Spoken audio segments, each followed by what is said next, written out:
السلام عليكم، مرحبا بكم فيديو جديد. كنتمنى تكونوا بخير وعلى خير. اليوم غادي نشوفوا واحد الفيديو ديال واحد الممرضة مغربية اللي اختارت انها تكون في قلب غزة، وبالضبط في مستشفى شهداء الأقصى، باش تقدم يد العون والمساعدة للإخوان ديالنا في غزة. وكيفاش كان التعليق ديالها ملي سولها الشخص اللي دار معها الحوار على انها ممكن تفقد الحياة ديالها، وان غزة يعني ما كان خطر على الحياة ديالها. وهذا كان التعليق ديالها على هذا السؤال. خليكم مع الفيديو. اسمي مريم، أصلي من المغرب وموجودة هون في غزة دبا شهر.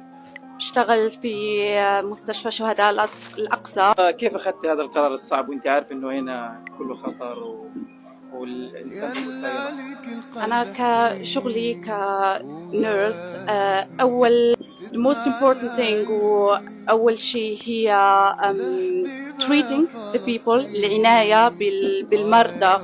وأكثريا بعد ما شفنا على السوشيال ميديا وعلى الأخبار شو بيصير مع الناس في غزة،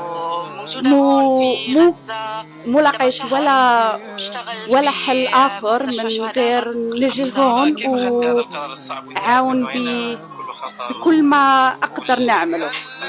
دكتورة، كيف الوضع شايفة؟ الوضع كتير صعيب، مو لقيت الكلمات نعبر شو شفته هون في المستشفى.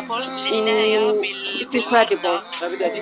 أكثريا بعد ما شفنا على السوشيال ميديا وعلى الأخبار شو بيصير مع الناس في غزة، مو لقيت ولا حل آخر من غير نجي هون وعاون شكرا لك وشكرا جميع الشعب الفلسطيني اللي رحب بنا and welcomed us. I will never forget it. and إن شاء الله I will come back.